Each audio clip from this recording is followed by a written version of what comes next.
Indiana Jones escape from the forces of evil? Can he survive 13 fiendish situations? Will Indy make it all the way? Find out in Atari's Raiders of the Lost Ark adventure game. It's diabolically difficult. It's mysterious. It's never the same twice. And it's only from Atari. Raiders of the Lost Ark is a graphical adventure game released in 1982 for the Atari 2600. In the game, it was developed by Howard Scott Warshaw. Now, I have to say, this game is ambitious. There are a bunch of different screens containing obstacles and items as you control Indy as he searches for the Lost Ark. Now, I suppose you could compare it to the game Adventure, released 3 years earlier, except it was a step back in most ways. The only notable improvement by this game over the game Adventure was the graphics. Instead of controlling a mobile square dot, your hero actually looks like a crude representation of a person wearing a hat. But I have to say it's probably the only notable visual improvement, as the screens tend to be sparsely decorated and the other inhabitants of the game's world tend to fall into the exactly what the hell is that category more than likely than not. However, I suppose this may not come as a surprise when you consider the technical limitations of the Atari 2600. But anyway, let's have a look at the game. So, you basically control Indiana Jones as he searches for this Lost Ark. The game requires you using the two different controllers. Controller 2 moves Jones and its button uses an item. Controller 1 selects the item to use and its button drops the item. The video game is set in the city of Cairo in 1936, represented by an entrance room and a marketplace. And from the entrance room, the player can blast a hole in the wall with a grenade and enter the Temple of the Ancients. Two paths await inside the temple, both of which contain various dangers, after which the player will at last find the treasure room. Gold and artifacts can be picked up in the treasure room, which will help the player later in the game.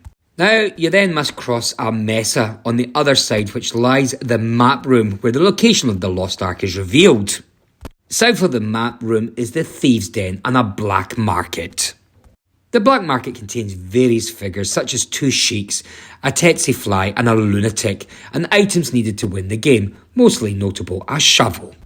And after acquiring all needed items from the various rooms, you then return to the mesa and jump off using a parachute.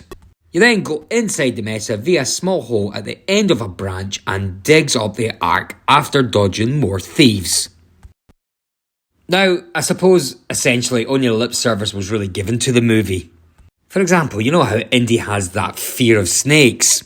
Well, they're certainly in the game, but as weak, unimposing monsters that can easily be dispatched by either his whip or gun.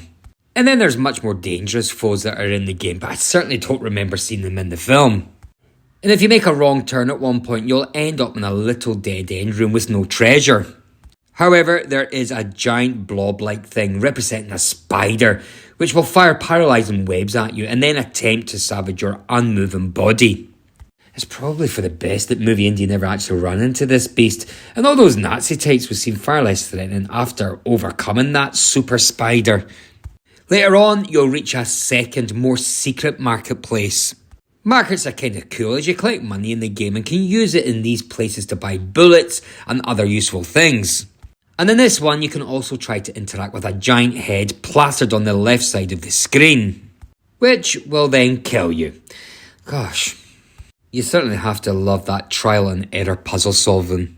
In fact, you're not really supposed to interact with it at all or walk above or below it. In fact, you should really pretend that that third of the room doesn't really exist. Like the giant spider, Mr. Crazyface is just an easily avoidable death trap. And I'll say those death traps are only really a factor the first time you play this game. Raiders of the Lost Ark is this sort of painfully linear experience that really makes me appreciate the foresight used in creating adventure. Yes, again, I've mentioned that game again. Now, you don't have that hook in Raiders of the Lost Ark. You will search the right rooms to find the necessary artifacts.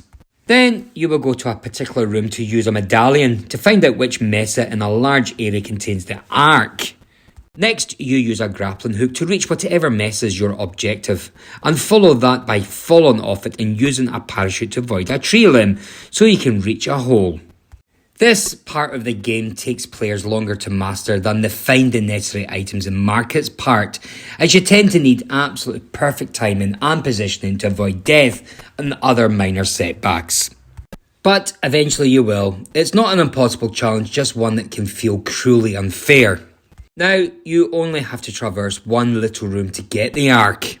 All you have to do is avoid a few scampering thieves and use your shovel to dig up the Ark.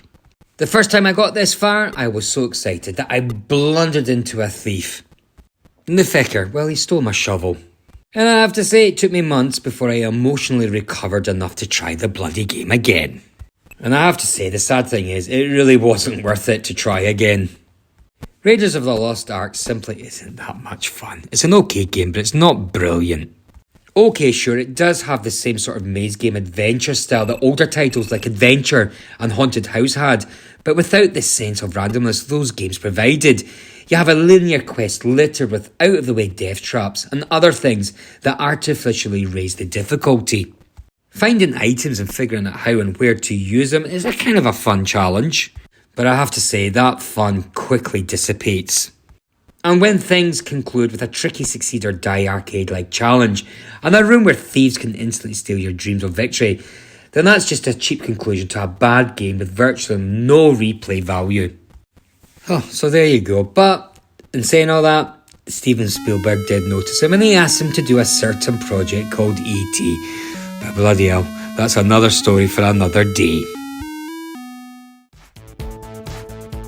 Right folks, there you go, that was my retrospective review of Raiders of the Lost Ark, released on the Atari 2600.